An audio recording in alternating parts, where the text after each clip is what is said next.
Greetings and welcome back to 303 in Junior English and our continued study of the great Robert Frost. We now turn on page 884, 885 to the last of our textbooks offerings, The Gift Outright. There's such interesting history about this poem that I'm going to read with you at the bottom of 884, the background. If you will look at the picture there, something fascinating that lots of my students fail to see the first time they look at the picture. Look in the lower left corner of the picture. Who is that sitting down behind Robert Frost? That is President John F. Kennedy. What is going on? Read with me. This is fascinating history. During the planning stages of John F. Kennedy's presidential inauguration, his staff approached Robert Frost with a request. Would the poet write and recite a poem for the inauguration? So let's just pause for a moment, put that in our notes. Wow, I guess you know you've made it as a poet when the future President of the United States comes to you and says, would you write a poem and recite it at my inauguration? Wow, remarkable. First time it had been done. Frost declined to write something new. Wow, what's that tell you about him? But agreed to recite The Gift Outright, a poem that he had already written. President Kennedy had a second request. Would Frost change the word would to will in the last line of the poem? We'll obviously get there in a second when we read it. The poet agreed. Shortly before the inauguration date, Frost was struck by inspiration and, despite his early refusal, drafted a 42-line poem called Dedication, especially for the ceremony. The weather on Inauguration Day was windy, clear, and sunny. Look back up at the picture for a second.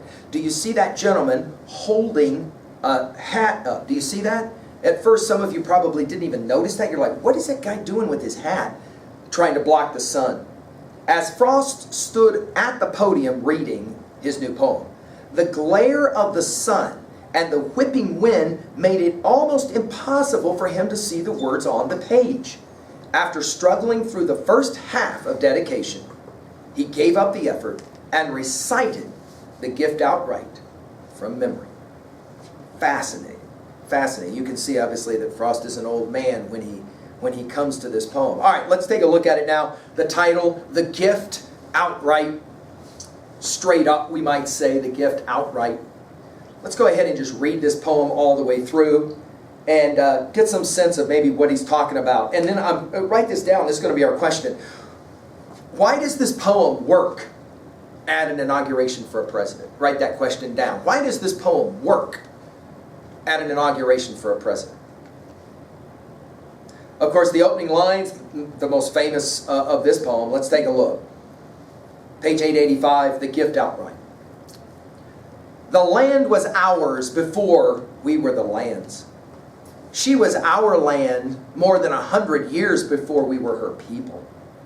She was ours in Massachusetts, in Virginia, but we were England's, still colonials, possessing what we still were unpossessed by what we now no more possessed.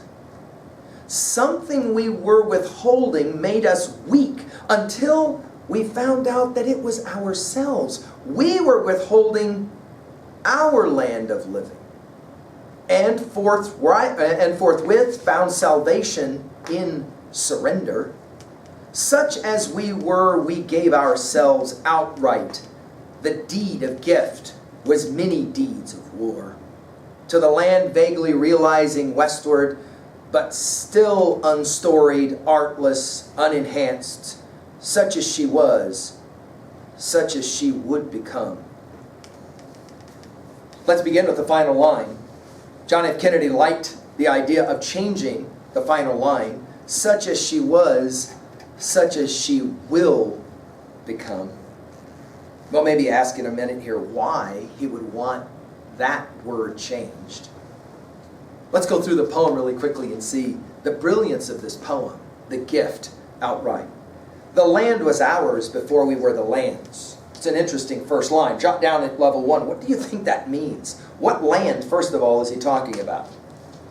Now, we can jump to 3a really quickly, and of course we're familiar with the Guthrie song, "This land is your land, this land is my land." You probably heard that song growing up, one of those famous kind of folk songs, right? Notice the land here, it's a interesting question. It's almost a strange question to ask. What land is he talking about? Of course, he's talking about the very land where he's standing. Where is he? Well, he's there in Washington, D.C. for what? For a presidential inauguration. And he says about the very land itself, of course, America. The land was ours before we were the land's. Why? Well, he explains it. She, the land, was our land more than 100 years before we were her people. Of course, why? She was ours in Massachusetts and Virginia, but we belong to England, still colonials, possessing what we still were unpossessed by. We were lacking something. Let's put it in your notes this way. We were lacking something, obviously the gift. Now, we're going to have to ask, what is the gift outright? What is it that we were lacking? Well, we were lacking the gift, but what was that? Keep reading. Possessed by what we now no more possessed. Right? In other words, something maybe is starting to be lacking. Something we were withholding made us weak until we found out that it was ourselves we were withholding from our land of living. Something was lacking, and it was ourselves. What do you think he means by that? We were lacking ourselves.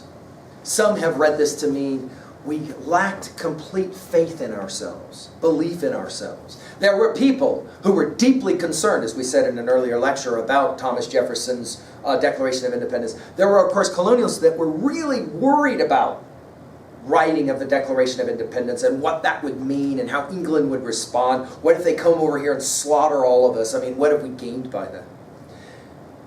He said, we were withholding from our land of living, and forthright found salvation in surrender when we finally gave in to the idea that we are a special people and that we need to be Americans.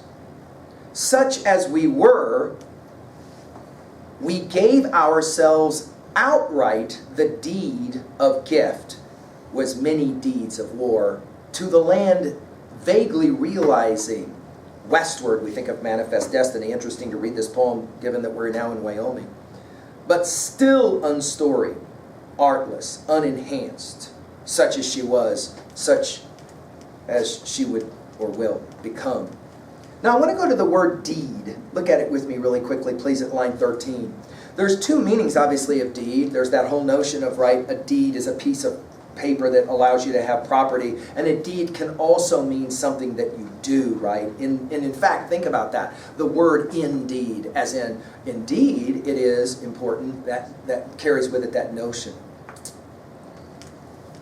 Okay, let's jump really quickly to level 2A and try and figure out what is a major message or theme that's going on here. Well, of course, Frost is making two observations. There was a time when we were not Americans.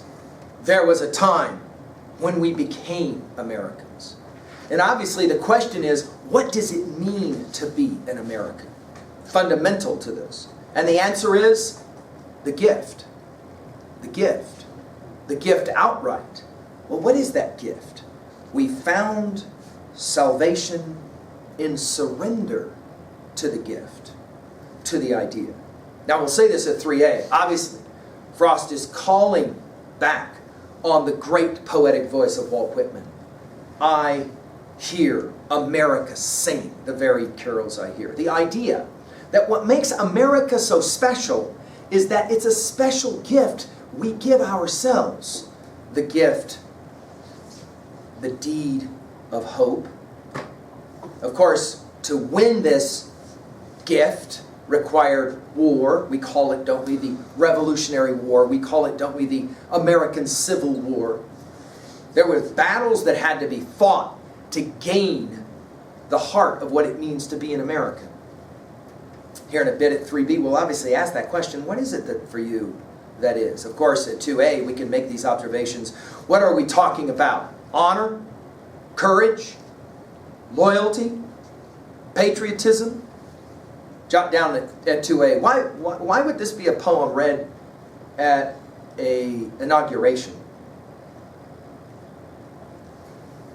Let's jump to 2b really quickly. Notice that this opening line is an interesting line. The land was ours before we were the land's.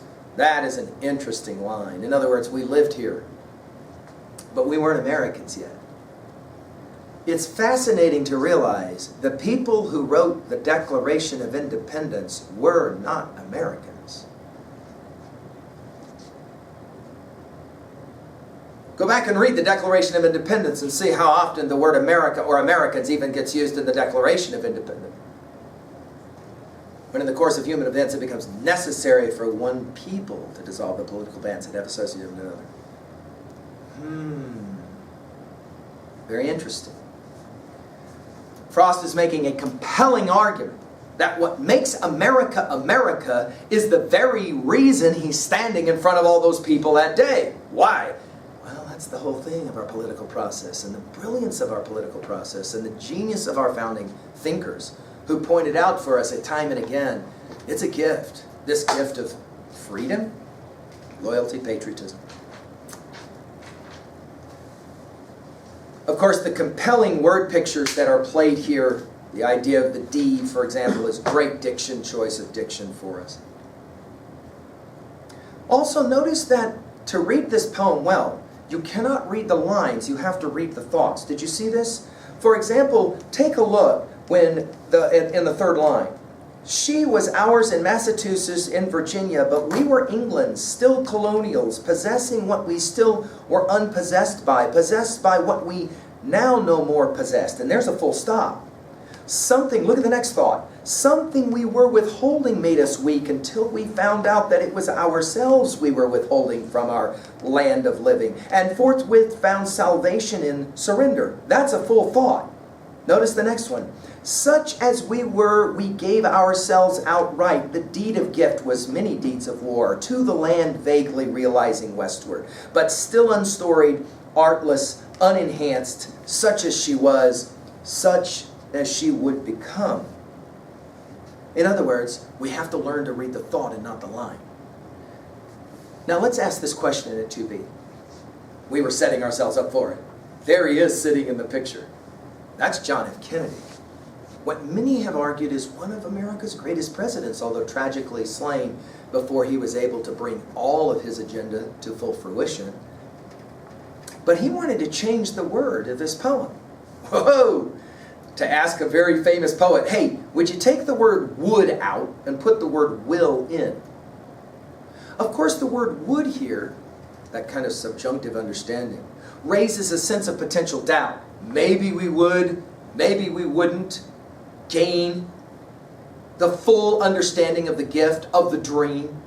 When we get to 3a, we'll obviously have to mention Martin Luther King Jr.'s I Have a Dream speech. The gift, the dream. But if you write it and say it as still unstoried, artless, unenhanced, it was all about to happen in those early years in American history as we moved west, for example. Such as she was, such as she will become. What's the shift? Write it in your notes. What's the subtle shift between using the word would become, maybe it'll happen, maybe it won't happen, and will become? Absolute assurance, certainty. Right? And Kennedy wanted in his inauguration to really make that argument. It's not a question of if. It's a question of for sure it's happening when. We are going forward. And if you go back and look at his famous inauguration speech, he's very much about what's going to happen. We will make this happen. Remember, ask not what your country can do for you. Ask what you can do for your country. All right, let's jump to 3a really quickly in this relationship to other titles. I'm always fascinated to ask students, where does this poem for you rank with the other Frost poems that we've studied? We've looked now at a number of them. Which one for you? I call this an essay before because it's almost a poetic essay of a kind, no question. He has a clear agenda as to what it is he's trying to celebrate. What is for you the titles that come to mind immediately? We've mentioned already the Declaration of Independence as a classic text. We've mentioned some poetry of Whitman that comes to mind. Certainly the patriotism of Emerson as he begins to celebrate this new country of America. What is for you your favorite song of patriotism? Do you have one? Do you have a song that makes you want to stand up and be patriotic about being an American? As I have said many times in my lectures, you're not born patriotic like the color of your eyes. You choose to be patriotic. And if you are not patriotic, it is the generation that has raised you's fault. It's my generation's fault if you're not patriotic. We have to give you reasons to be patriotic. And of course, a poem like this can do that very thing. At what point did you become an American? Let's turn to 3B. It's a fascinating question. I'd have you write it down and think about it. When did you become an American? Was it the moment that you were born in America? Some will say yes. Frost would argue no. Now there's something more compelling. You became an American when you accepted the gift outright. What gift? The gift of being an American. Well, what is that gift? That is a very interesting question. That is the question of all questions. What does it mean for you to be an American? What is that gift? Liberty? Freedom? Joy? Peace? Harmony? Patriotism? The capacity to speak your mind and not be afraid that you're going to be thrown into jail or executed? Of course, the challenge now in 3B is as well to ask, if you are not a very patriotic person, why not? What is it that's kept you from being patriotic when the singing of the national anthem occurs? And of course, we can also ask this question, what are your thoughts about people who make very negative statements about your country? Or, for example, boycott the national anthem. Maybe, for example, they refuse to stand. Maybe they kneel to make an observation. Do you find this to be an act of patriotism? Many people do find that to be the penultimate act of patriotism. The very fact that you can call into question your country is the highest act of patriotism. I leave it to you to kind of think about. Well, there you go. Robert Frost's The Gift Outright to conclude our study of the great poet Robert Frost.